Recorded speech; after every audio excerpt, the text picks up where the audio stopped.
Gak berasa ya, kita sudah masuk pada bagian yang ketiga dari seri firman Tuhan Gembala Jiwaku. Pada bagian yang ketiga ini saya akan membagikan satu rema firman yang berjudul Full Tank, Full Happiness.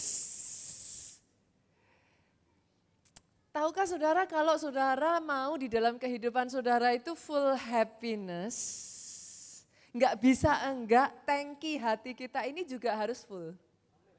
Nah, kalau saudara pergi ke SPBU nih, teman-teman di sini semua pasti pernah, sebagian besar pernah ke SPBU, terus kemudian saudara bilang sama petugasnya, Pak, tolong diisi full tank ya. Nah, kira-kira kalau saudara sudah ngomong sama petugasnya, Pak, tolong diisi full tank ya, terus petugasnya ngisi sedikit, marah enggak saudaraku? Kenapa marah? Oke, kali ini petugasnya baikan. Diisi setengah. Protes gak? Protes kenapa? Kan sudah bilangnya full, berarti yang dimaksud full tank apa? Harus benar-benar penuh. Nah, lucunya dalam hidup ini saya tuh menemukan unik saudaraku. Roh, manusia itu roh, jiwa, tubuhnya itu satu dengan yang lainnya itu connected, Pak. Saudara nggak bisa memisahkan, saudara nggak bisa ngomong, Pastor saya ya tubuh saya, nggak ada. Pastor saya ya jiwa saya aja, tubuh saya bukan saya, nggak ada. Bahkan saya menemukan fakta-fakta yang cukup unik, kalau jiwamu lagi sensitif, coba perhatikan ini saudara. Kalau jiwamu sensitif, biasanya loh perut itu ikutan sensitif tuh. Benar nggak saudara? Coba loh. Kalau ditanya, yang sensitif apanya? Jiwanya toh. Lah kok perut ikut-ikut? Kadang bahkan ya saudara, saya menemukan dalam kehidupan saya juga, kalau kita itu sedang lelah, jiwa kita itu lelah, kulit itu bisa ikut sensitif loh. Tergantung tipe kulitnya, biasanya kalau yang berlemak, outbreak jerawat. Benar nggak saudara? Padahal yang sensitif apanya? Jiwanya. Kalau yang jenisnya kulit kering, biasanya kerasanya gatel. Ah, kok bisa? Karena roh, jiwa, tubuhmu itu jadi satu kesatuan yang tidak terpisahkan. Itu sebabnya kalau saudara mau kebahagiaan dalam kehidupanmu itu full, saya harus katakan kepada saudara, roh, jiwa, tubuhmu harus bahagia. Boleh aminnya yang paling keras?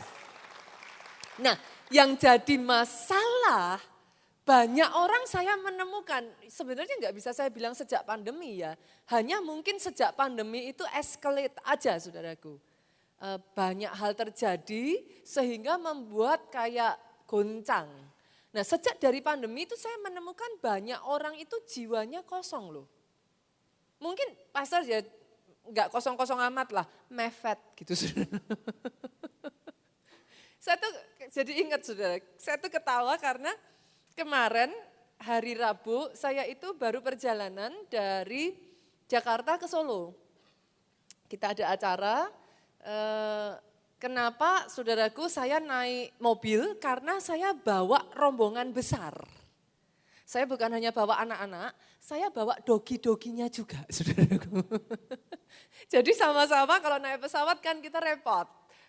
Kita naik mobil, saya naik mobil Palisade. Nah, nanti saya akan jelaskan kenapa saya ceritakan kepada saudara.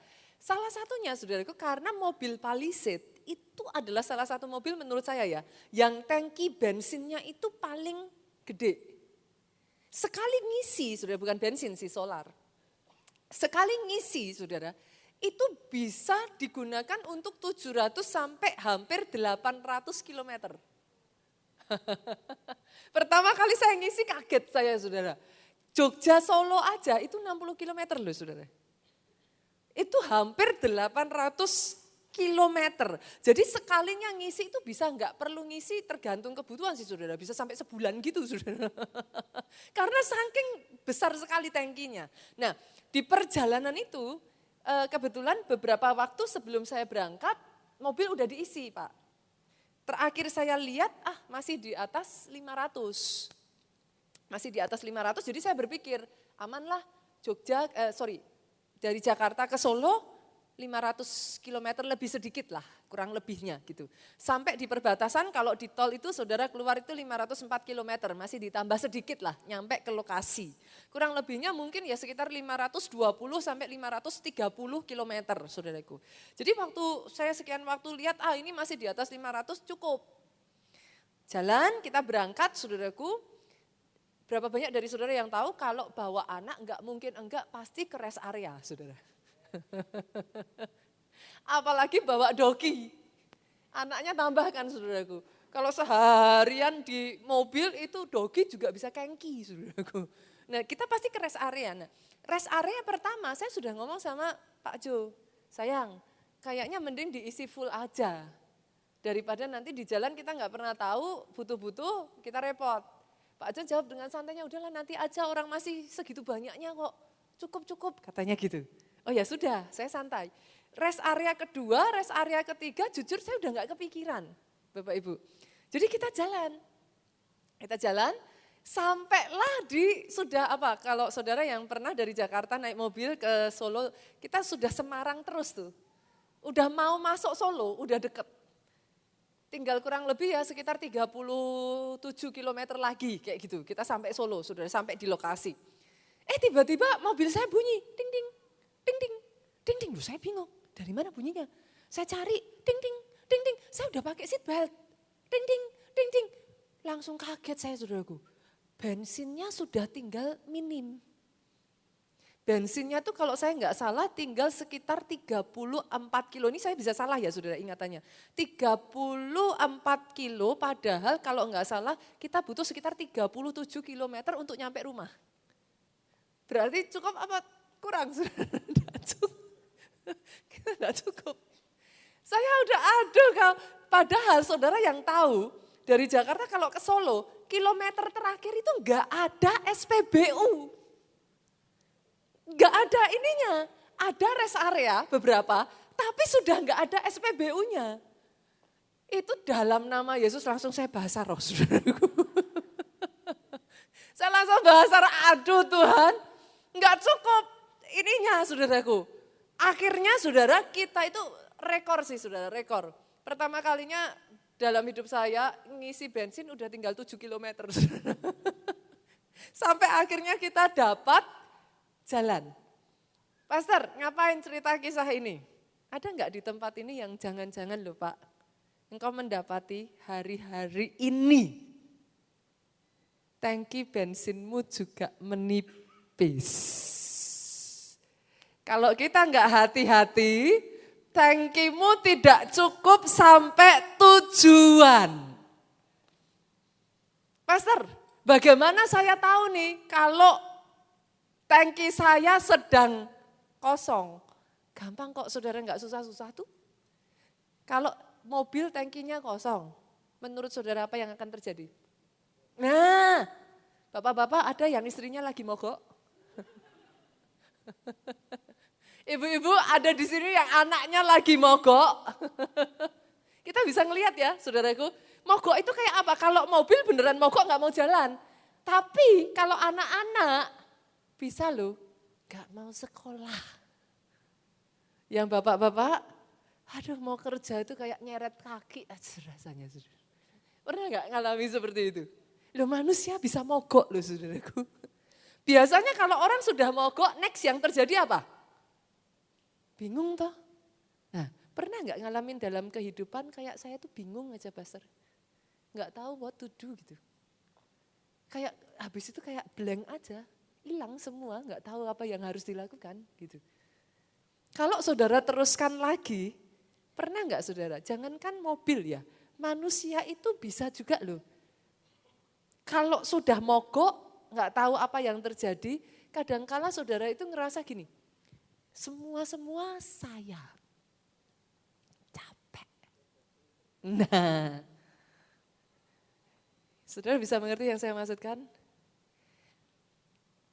Jangan heran kalau tangki hatimu kosong, hidupmu juga terasa hampa. Hari ini ya saudaraku, Saya mengajak biarlah melalui firman Tuhan hari ini kita bisa melihat, bisa mengerti apa sih yang bikin tangki hati kita empty. Mobil aja empty karena apa Pak? Kepake. Betul ya? Kepake jalan kan? Berapa banyak dari saudara, karena banyak orang Kristen gak menyadari hal ini. Hidup kita ini penuh dengan peperangan loh saudara. Tanpa kau sadari, itu tangki terus berkurang literannya. Every single battle terjadi dalam hidupmu, itu menguras tangki hatimu. Gak usah susah-susah ibu-ibu, pagi hari bertengkar sama suami, yang satu hadap kiri, yang satu hadap kanan. Itu sudah ngurangin tangki loh Pak. Loh benar. Tangki kita itu gak selamanya penuh. Nanti malam harinya saudara isi pada saat-saat teduh. Pagi hari saudara isi, waktu saudara datang di hadapan Tuhan saudara nyembah. Tapi sepanjang hari kan masalah memangnya cuma satu Bapak Ibu. Nanti dilaporin anaknya kenapa-kenapa, dipanggil ke sekolah. Dilaporin apa lagi, belum kalau ada masalah di tempat kerja. Kalau saudara enggak hati-hati, tangkimu bisa habis. Saya ajak lihat boleh Bapak Ibu. Apa-apa saja yang paling cepat draining tangki di dalam hidup kita. Yang pertama saudara bisa catat, kehilangan orang yang kita kasih. Itu kalau enggak tangkinya habis saudara. Saya enggak tahu seberapa banyak dari saudara yang pernah mengalami ya dalam nama Yesus ya saudaraku. Saya tidak bisa mengatakan dalam nama Yesus saudara tidak perlu mengalami itu. Karena coba lihat kiri kanan saudara, katakan setiap kita enggak ada yang abadi. Cepat atau lambat. Tidak menyenangkan, tapi ya that's the fact Bu. Tidak ada dari kita ini yang abadi. Satu hari, satu waktu, entah kapan kita tidak tahu. Orang yang kita kasih mungkin akan berpulang.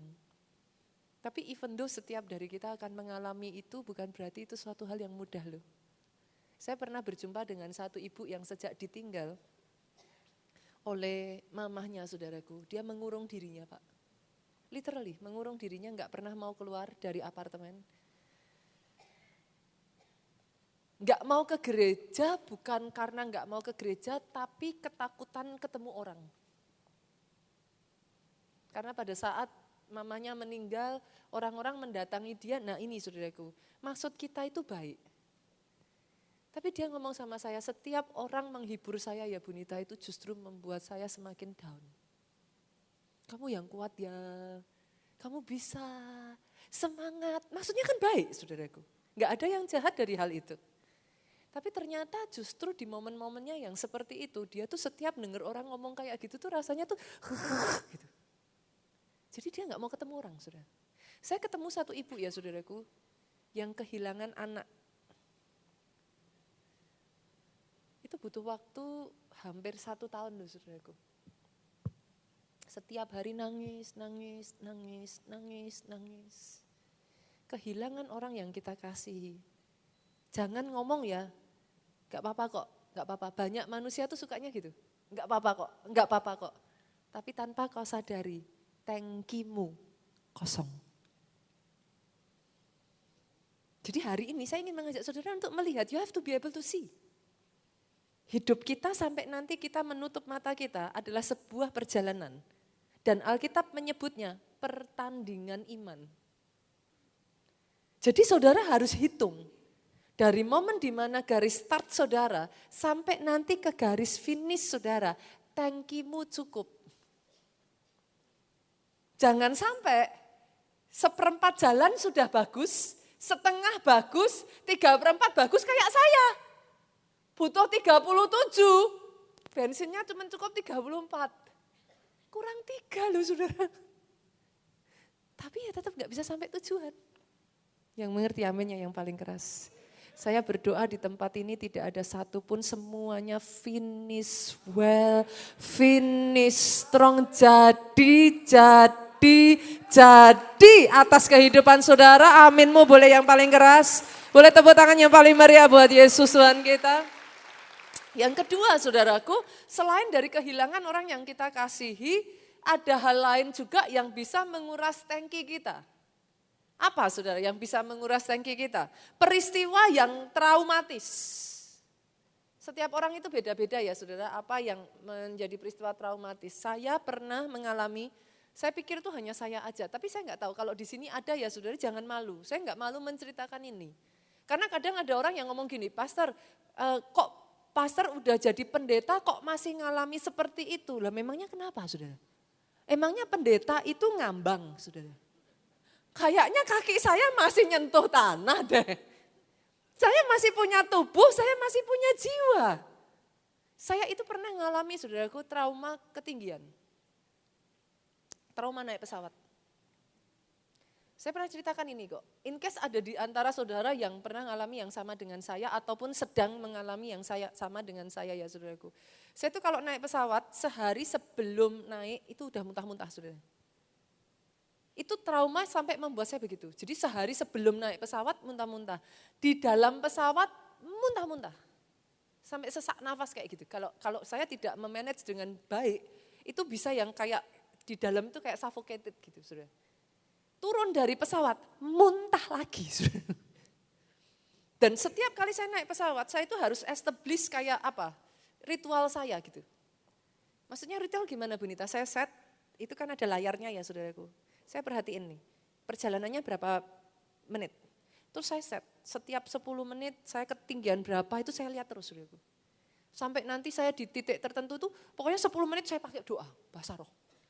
Nanti lihat lagi saudaraku, baru sekian kilometer, bahasa roh lagi saudaraku. Itu saya alami bertahun-tahun. Padahal saudara setiap minggu saya harus pada saat itu bolak-balik. Tidak pernah tidak, setiap minggu saya pasti keluar kota. Saudara bisa rasakan kayak apa itu rasanya setiap minggu. Tapi satu hal yang saya katakan kepada beberapa teman-teman yang saya jumpai. Yang saya tahu ya saudaraku, di dalam diri manusia Tuhan memberikan saudara kekuatan untuk bertahan. Bahkan dikatakan firman, bukan hanya menang loh. Lebih dari pemenang. Oh, apa yang membuktikan Pastor? Dinosaurus sudah punah, saudara belum punah. Loh, apakah itu enggak cukup membuktikan? Dinosaurus sebesar dan sekuat itu punah loh. But here you are. You have gone through ups and downs. But here you are. Engkau lebih kuat dari yang kau pikirkan. Engkau lebih hebat dari yang kau pikirkan. Jangan menyerah dengan masalahmu. Yes, things will happen. Yes, masalah terjadi. Yang ketiga saudaraku, orang itu bisa mengalami bukan hanya peristiwa yang traumatis ya saudara, tapi apa? Kejadian yang terlalu mengagetkan. Perubahan yang terlalu drastis. Masalahnya ya saudara, kalau perubahannya adalah dari bawah naik ke atas enak.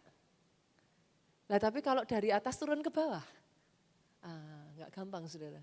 Bahkan kalau dari bawah pun naik ke atas, saudara pernah dengar nggak kisah-kisah dari artis-artis yang dari bawah, tadinya bukan siapa-siapa, terus tiba-tiba melejit, akhirnya sampai terpukul kejiwaannya, sampai harus pengobatan, sampai harus mengundurkan diri, bahkan dia harus sampai, maaf saudaraku, terlibat narkoba. Kenapa saudara?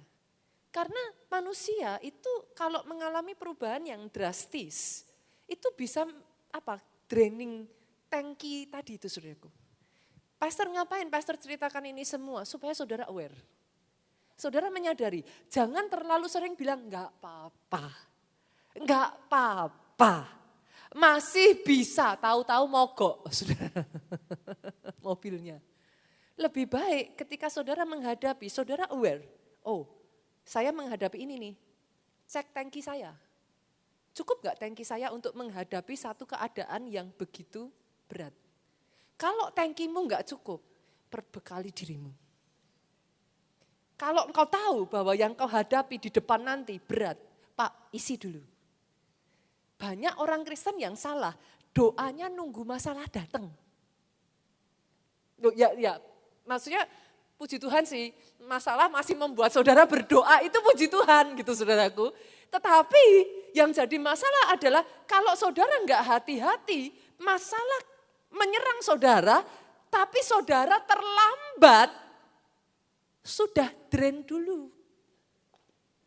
Udah kosong dulu tangkinya. Justru saudaraku, berdoa itu bukan untuk menghadapi masalah. Ketika masalah terjadi, berdoa itu mempersiapkan engkau ketika masalah datang, engkau tetap berdiri tegak. Oh kalau mau amin Jogja, aminnya boleh lebih keras lagi. Yang terakhir saudara, yang keempat, ini ada banyak ya saudaraku, tapi saya akan mengambil titik-titik yang paling draining aja gitu. Yang keempat, kegagalan yang terus-menerus. Kayaknya saya harus tanya deh, ada nggak di sini yang nggak pernah gagal? Saya aja nggak angkat tangan. Semua orang pernah gagal. Pastor, kalau gitu, kalau semua orang pernah gagal, kenapa? Semua orang pernah gagal, tapi belum tentu semua orang bisa menghadapi kegagalan dengan baik. Saya tuh pernah menemukan satu kasus ya saudara, anak ini dibawa oleh mamanya.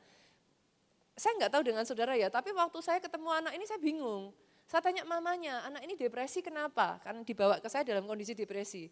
Jawaban mamanya tuh benar-benar di luar dugaan saya saudaraku. Mungkin kan kayak tadi 1 dari 4 itu ya saudara, saya berpikirnya ya. Mamanya tuh ngomong, kenapa depresi anaknya? Dapat nilai 7 katanya. Kan bukannya saya berempati tapi saya marah kan saudaraku. Dapat nilai 7 kok. Apa? Bisa depresi gitu. Gimana ceritanya yang nilainya 5 kan gitu saudara. Tapi perhatikan saudaraku, what's my point dalam cerita ini? Setiap orang itu punya beda-beda ininya saudara. Saudara nggak bisa bilang gitu aja kok, nggak bisa. Karena memang ada orang-orang yang nilai 7 aja syukur puji Tuhan. Kan biasanya 6, 5, 4, 6 puji Tuhan 7 kan gitu saudara. Tapi bagi anak ini, dia itu straight A student, saudara. Dia nggak pernah sebelumnya mendapatkan nilai jelek, dia selalu ada di ranking pertama. Nilainya selalu yang terbaik. Sampai satu kali karena dia sedang menghadapi masalah, saudaraku, salah satu nilainya 7, which is 7 itu membuat dia turun dari ranking 1, saudara. Dia turun dan dikalahkan beberapa temannya yang lain. Itu menjadi pukulan drastis, itu membuat dia tidak bisa datang ke sekolah facing teman-temannya, saudaraku. Dia malu, dia benar-benar merasa kayak terpukul sekali dan dia down. Sebagian dari saudara mungkin akan ngomong sama saya, ya elah gitu aja pastor. Tapi jangan pernah lupa, for some people it matters a lot.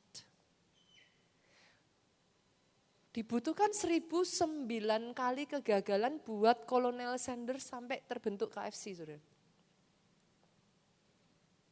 Dibutuhkan lebih dari 1000 kali kegagalan yang menciptakan listrik ini siapa saudara? Thomas Alva Edison. Lebih dari 1000 kali sampai terciptalah lampu pijar, saudara. Pastor, what's your point?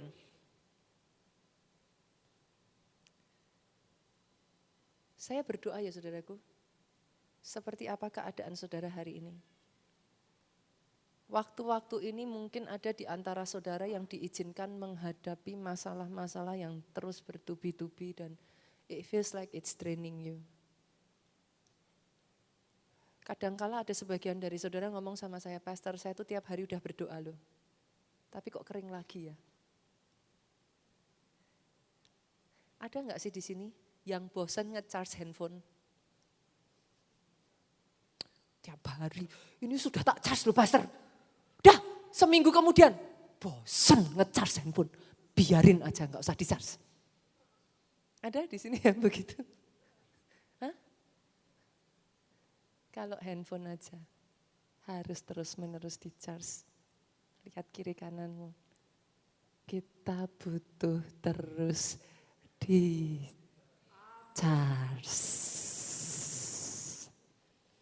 Harus di-charge.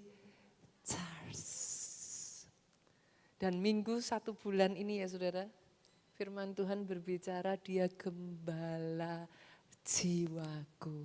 Mazmur 23 ayat 3, Sang Gembala jiwa mau menyegarkan jiwamu. Itu yang saya doakan terjadi. Bukan hanya menyegarkan jiwamu, lihat saudara.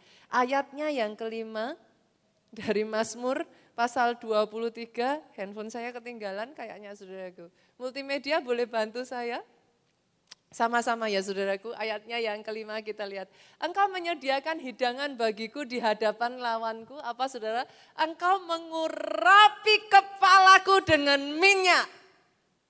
Saudara tahu kenapa, pastor masak domba diurapi? Saudara tahu artinya diurapi enggak? Zaman dulu domba itu sukanya, jadi sifatnya domba sekali-kali ya saudara, pelajarin deh di Google pasti ada. Seperti apa sifat domba? Domba itu lucu saudara. Dia tuh sukanya kayak apa? Nakal gitu saudara. Terus kalau nyari makan, dia tuh sukanya kayak minggir. Dia nggak peduli ada jurang. Dan kalau nggak hati-hati, domba itu sukanya teralihkan kalau nggak dikasih minyak, ada lalat basing. Kalau sudah bingung dia stres, dia jatuhin diri ke jurang. Saudara, saudara ketawa ya? Kita sebagai domba banyak yang sering gitu tuh. Saudara. Kalau sudah bingung, ya sama. Tapi firman Tuhan ngomong, Sang Gembala yang baik mengurapi engkau dengan minyak. Jangan sampai minyakmu kering Bapak Ibu. Bukan hanya mengurapi dengan minyak, pialaku penuh melimpah. Dalam bahasa Inggrisnya runneth over. Runneth over itu gimana? Sudah penuh beludak. Saya bicara sama teman-teman di Jogja toh ini. Tahu beludak kan saudaraku? Nah, sudah penuh beludak artinya apa? Bukan hanya Tuhan mengisi kekosonganmu. Hari ini kalau ada yang tangki hatimu kosong ya saudaraku, saya perkatakan ini. Karena ini kebenaran firman. Dia mengisinya, run it over. Melimpah sampai penuh melimpah. Aminnya yang paling keras. Tepuk tangannya boleh yang paling meriah buat Yesus Tuhan kita. Itu yang saya berdoa jadi hari ini. Piala yang kosong diisi sampai penuh. Melimpah keluar. Sehingga bukan hanya engkau yang diisi, orang di kiri kananmu. Orang di kiri kananmu, mereka ikut merasakan sukacitamu. Mereka ikut merasakan kebahagiaanmu. Kebahagiaan satu menular kepada yang lain. Boleh enggak sih kebahagiaan ditularkan?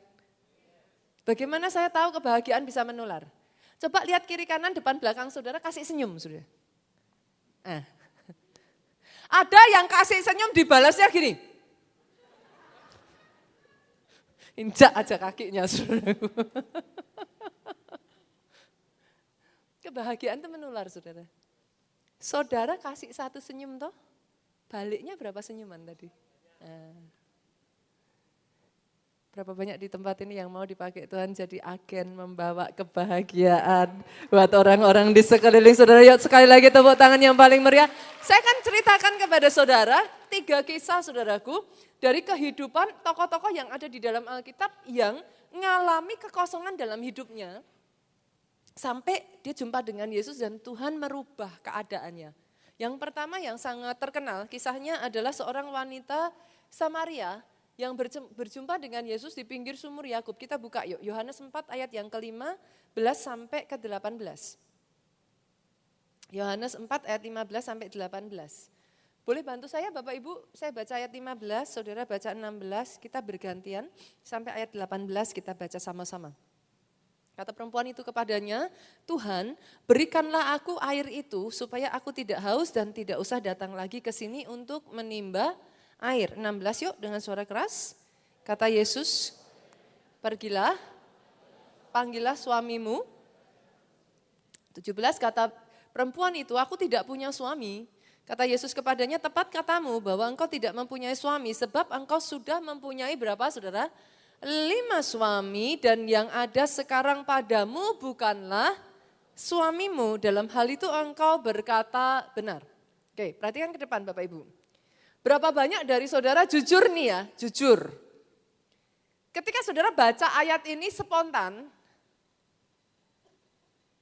menurut saudara jenis perempuan kayak apa ini? Jujur. Hah? Enggak baik. Terlalu berlebihan enggak kalau saya bilang ini perempuan enggak benar? Langsung biasanya kenceng. Yes. Tapi manusia itu amazing loh sudah. Emangnya diceritain di dalam Alkitab. Kenapa dia sampai punya 5 suami? Kan Alkitab enggak cerita. Boleh enggak saya coba bikin sinetron saudara? Ini karena ceritanya menarik menurut saya. Ini bisa lebih panjang dari Tersanjung, saudara. Kayaknya cukup menarik. Saya itu sempat, ini saya disclaimer dulu loh ya. Nanti jangan dipotong terus ditulis Pastor Nita sesat. Mana ayatnya, kan saya udah bilang. Ini saudara saksinya ya. Nanti kalau di YouTube ada yang motong terus bilang ini pastor sesat. Mana ayatnya, nanti saudara saksinya loh ya. Kan memang saya sudah bilang di Alkitab nggak nyeritain. Nah, makanya saya coba mengandai-andai nih ya saudara. Kenapa semua orang selalu berpikir wanita ini wanita nggak benar? Bisa jadi enggak Pak? Kalau perceraiannya yang pertama bukan maunya dia. Bisa jadi enggak suaminya selingkuh dia ditinggal diceraiin? Bisa loh. Kan? We never know, Alkitab tidak mencatat. Kenapa? Bisa jadi enggak, jangan-jangan si ibu ini juga emang enggak mau menikah lagi. Dia mungkin udah ngomong dalam dirinya, enough gitu, ngapain, udahlah aku sudah enggak usah menikah-menikah lagi, yang penting aku jalani hidup. Tapi dia ketemu cowok yang pintar ngomong. Setelah dibujuk, karena mungkin dia pintar ngomong, pintar meyakinkan, menikahlah lagi si ibu ini. Bisa terjadi? Bisa. Loh, segala kemungkinan mungkin kan saudaraku. Kenapa selalu dipikirkan wanita ini nggak baik? Kan kita nggak pernah tahu. Bisa jadi memang ini wanita nggak baik, tapi we never know. Bisa nggak terjadi suami kedua main tangan? Akhirnya dia nggak kuat, cerailah dia. Tadinya kapok. Tapi ternyata suami ketiga teman masa kecil.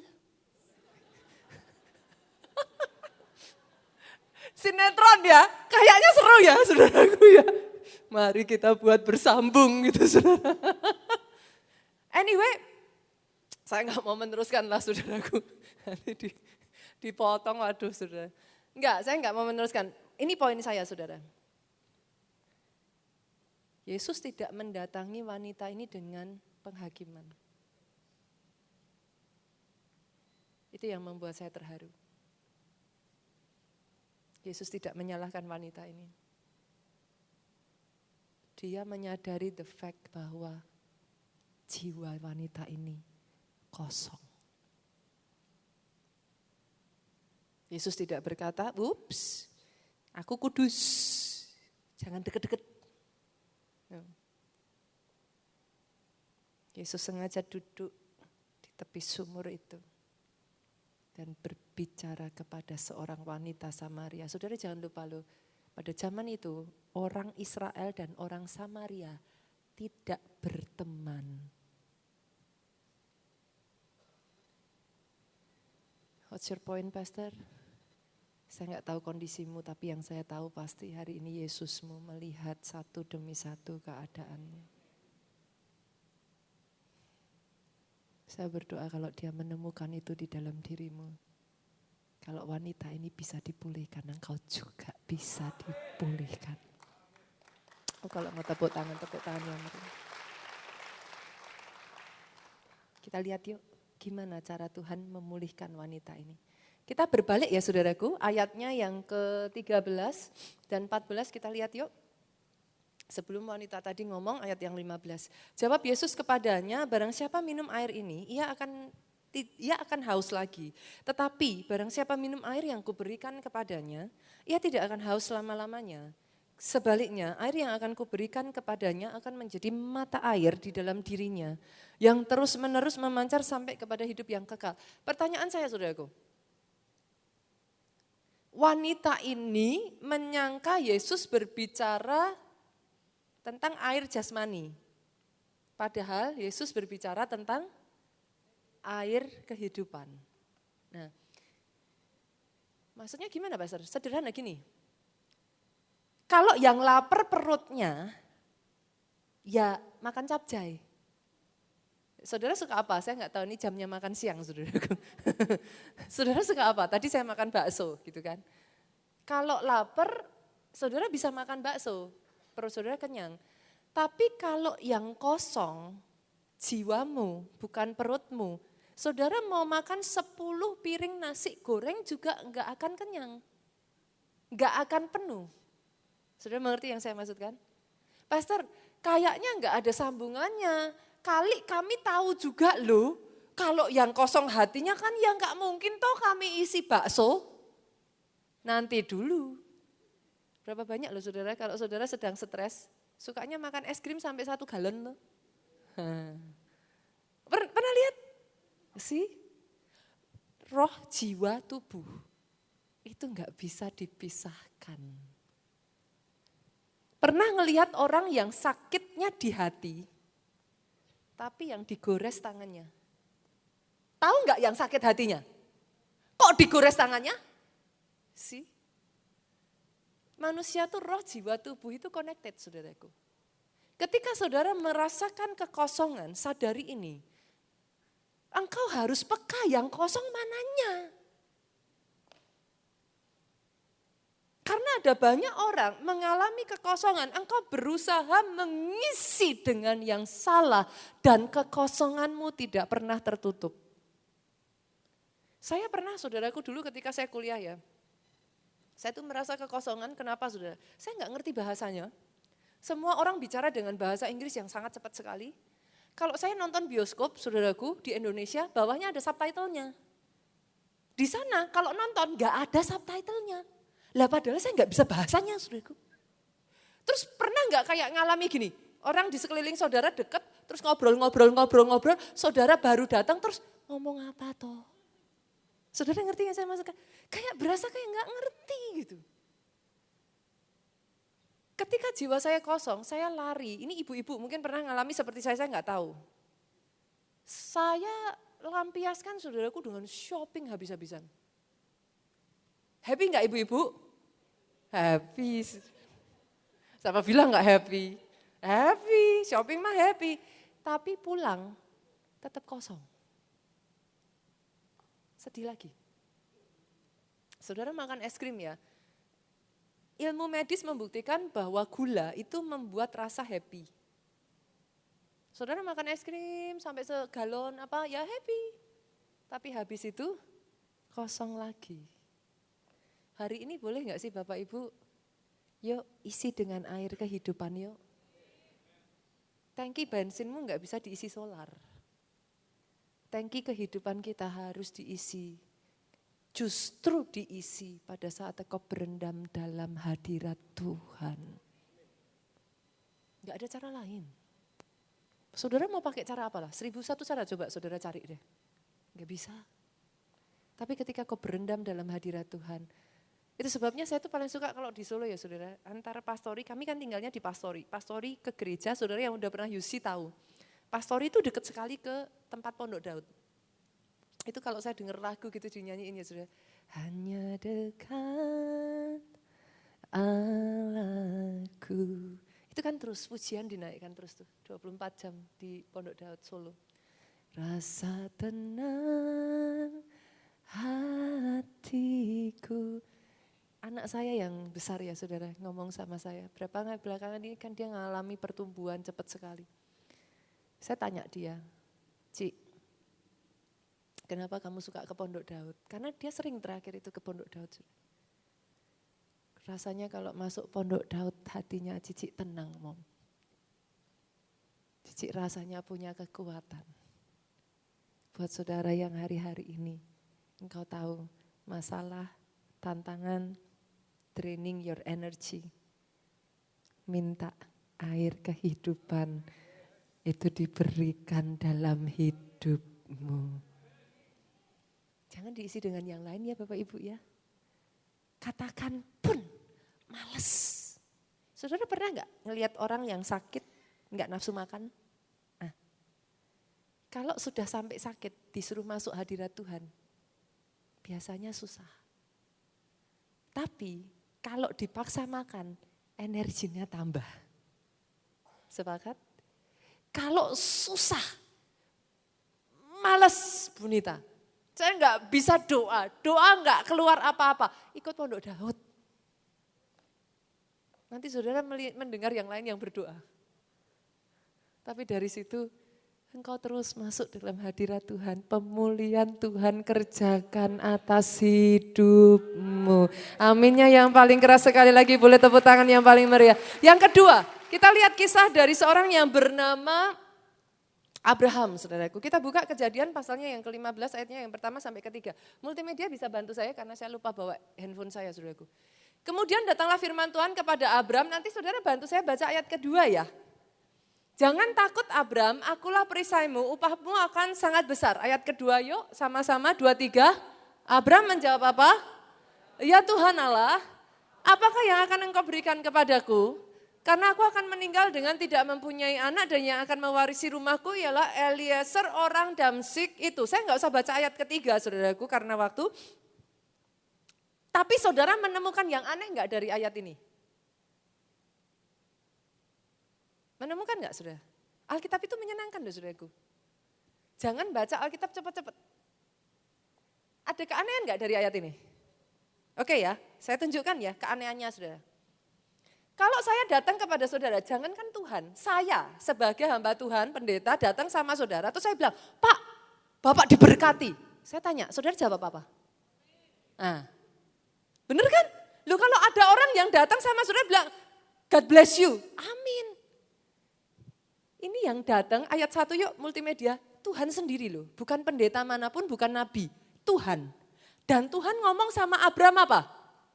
Jangan takut, akulah perisaimu, upahmu akan sangat, oke, bisa enggak saya ganti upahmu akan sangat besar itu dengan kata-kata engkau diberkati melimpah. Bisa dong? Apa jawaban Abram? Amin. Hah? Abram jawab apa? Kalau orang Jawa bilang jawabnya tuh aras-arasen. Apa? Aku tambah kaya juga buat apa? Enggak punya anak.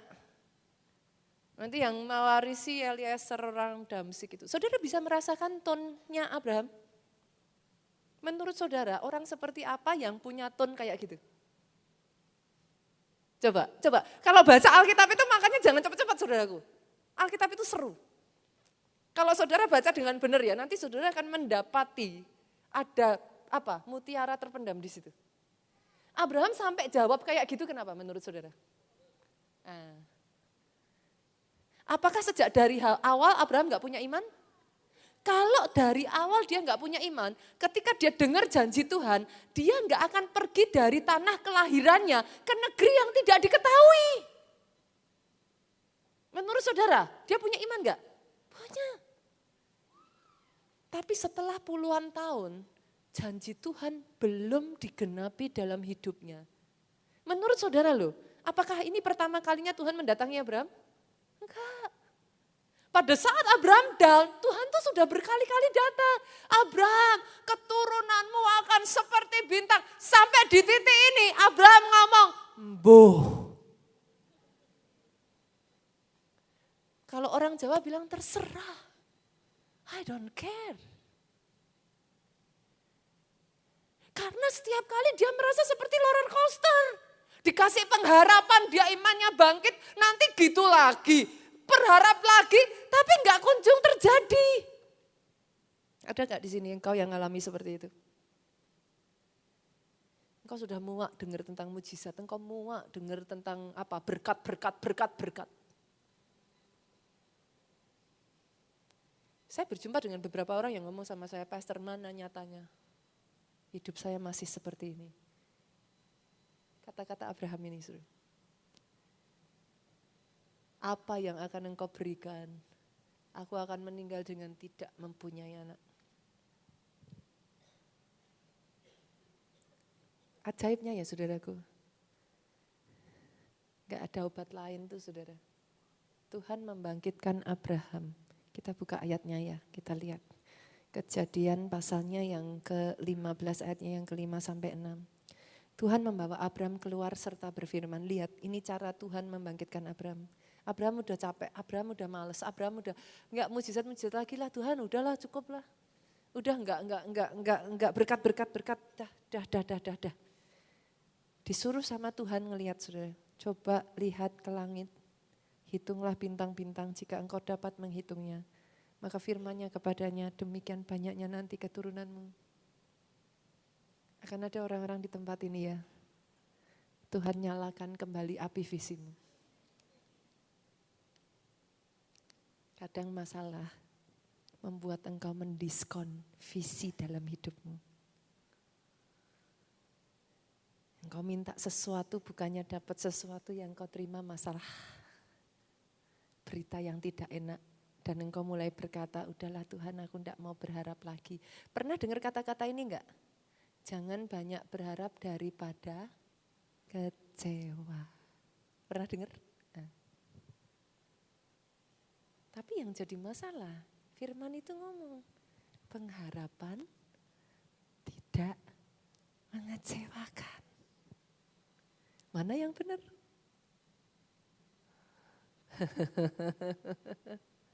Boleh hari ini Bapak Ibu, yuk pegang teguh firman lagi yuk.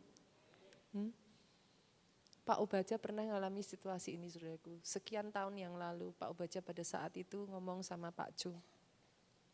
Bukan ada masalah apa enggak. Pak Obaja ngomong, udahlah Papa udah cukup. Papa sudah jalanin bagian Papa. Sudah selebihnya biar, sudahlah dilanjutkan saja. Di momen itu ya saudaraku, Tuhan utus salah satu hamba Tuhan, kalau saya sebut namanya saudara pasti tahu. Dari luar negeri datang ke Indonesia, minta ke kota Solo ketemu Pak Obaja tanpa sebab. Ternyata pada saat ketemu Pak Obaja dia sampaikan ada pesan Tuhan buat Pak Obaja. Dan Tuhan ngomong, belum cukup. Di depanmu masih ada pulau-pulau di Indonesia. Di depanmu masih ada bangsa-bangsa. Di situ saudaraku, Pak Obaja bangkit kembali. Lahir yang saudara kenal sekarang dengan visi 1 juta jiwa. Pastor, berarti orang rohani pun juga bisa ngalami itu. Kemarin minggu kita belajar ya, tidak ada yang kebal lelah. Setiap orang bisa capek. Boleh nggak senggol kiri kanan? Fakta bahwa engkau capek artinya engkau masih manusia gitu aja. Simple ya, simple ya. Saudara bukan fakta bahwa saudara capek itu bukan berarti saudara jelek. Enggak. You're simply human being yang bisa capek. Tapi lihat ke atas. Belum cukup. Belum selesai. Elia capek, tapi tugasnya belum selesai. Itu hujan belum turun, sudah. Kebayang gak?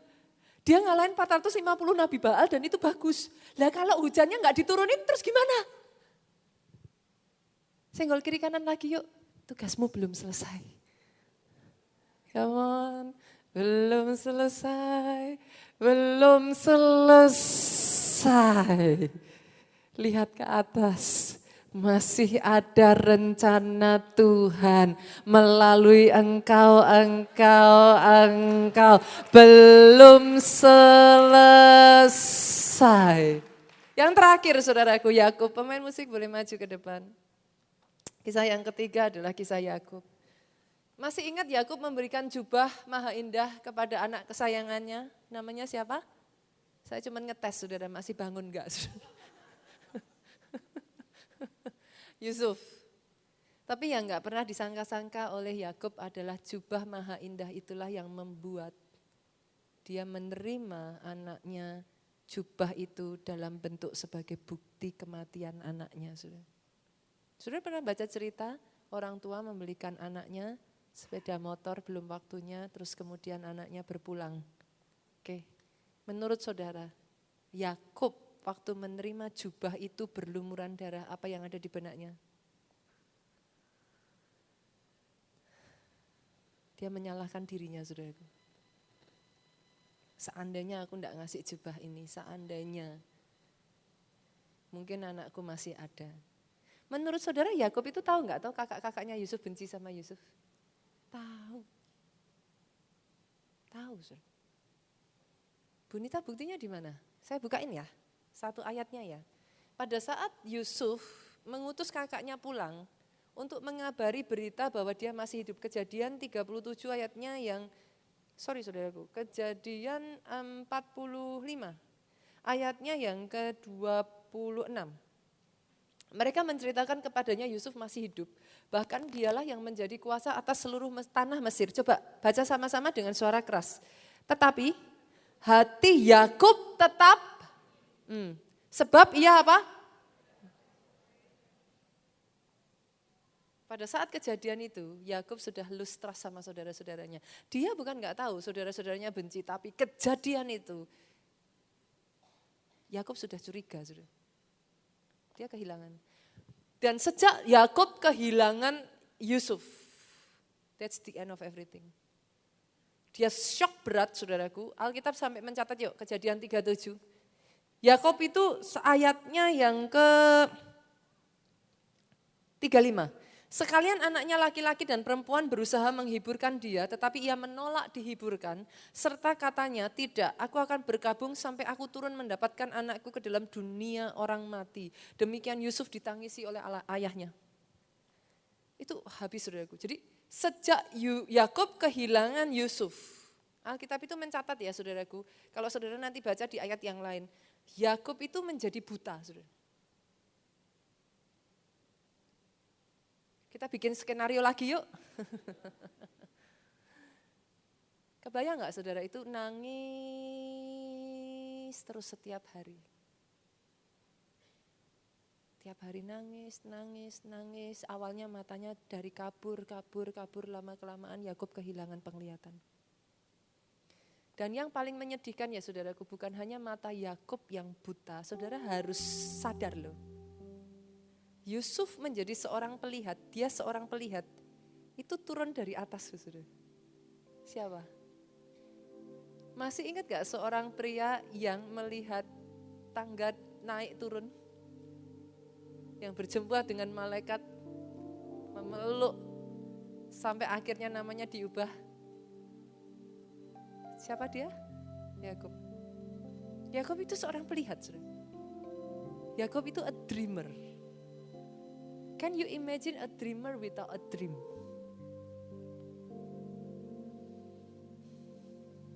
Sejak dia kehilangan Yusuf ya saudaraku, Alkitab mencatat ya, Yakub tidak pernah mendapat penglihatan lagi.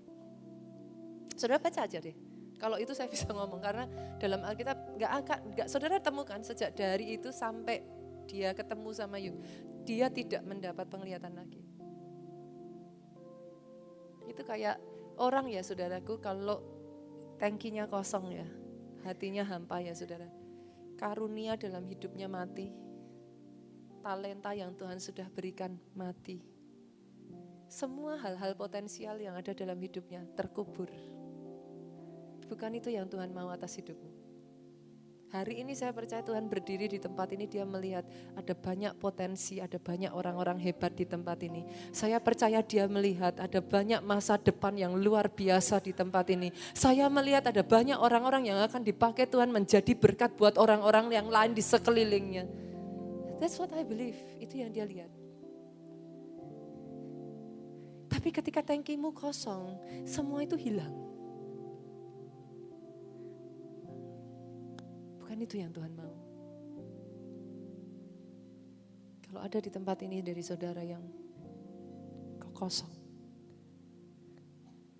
datang sama dia. Bangkit berdiri, yuk katakan. Seberapa ya? Boleh dibantu nih, ada WL kita.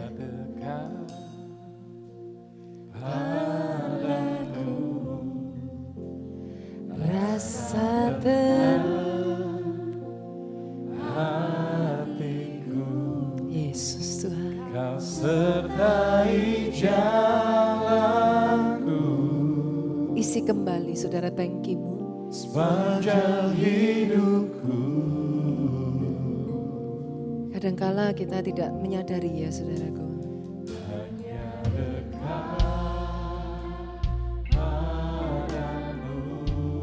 Mungkin ada orang-orang di sekelilingmu yang sedang kecewa. Atau kau mendengar berita-berita yang negatif.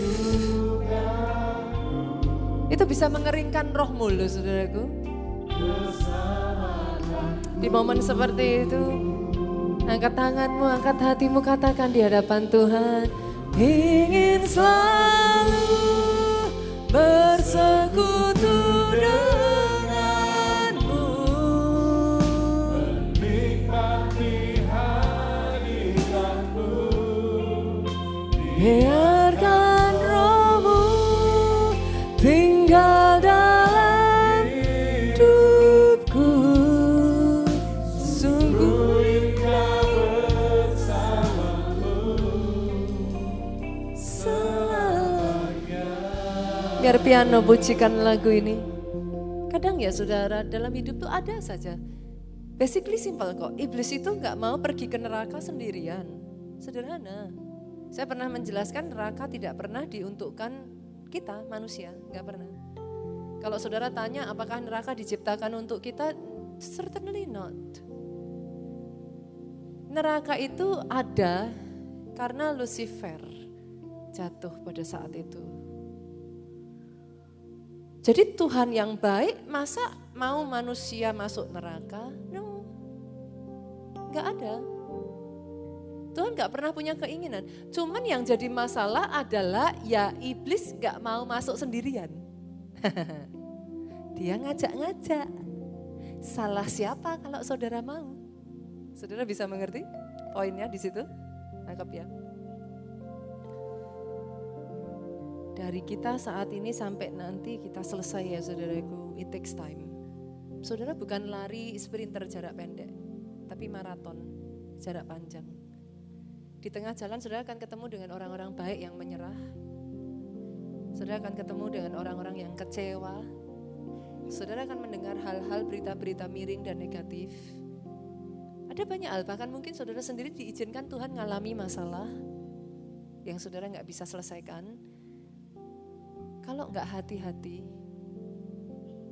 you give up. Masalahnya dengan you give up adalah semua talenta dan titipan yang Tuhan berikan dalam hidupmu mati terkubur bersama dengan your giving up. Padahal ada jiwa-jiwa yang dipercayakan dalam hidupmu. Ada hal-hal baru yang Tuhan mau bangun melalui engkau. Itu semua hilang, saudara. Kenapa kau perlu air kehidupan? Sehingga sebelum nanti kita berpulang, langkah kaki kita memuliakan Tuhan. Kita meninggalkan jejak kaki yang nama Tuhan dipermuliakan. Ku ingin selalu bersekutu denganmu, menikmati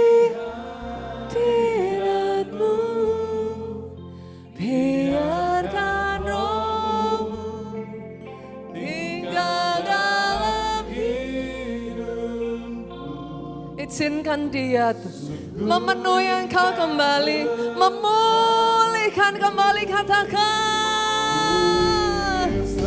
Yes. Oh yes, oh yes, oh yes, oh yes, Lord.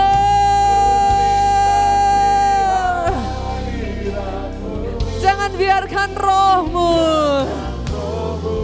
oh terus. Jangan engkau lepaskan kami Tuhan. Jangan engkau tinggalkan kami. Oh, bersekutu denganmu.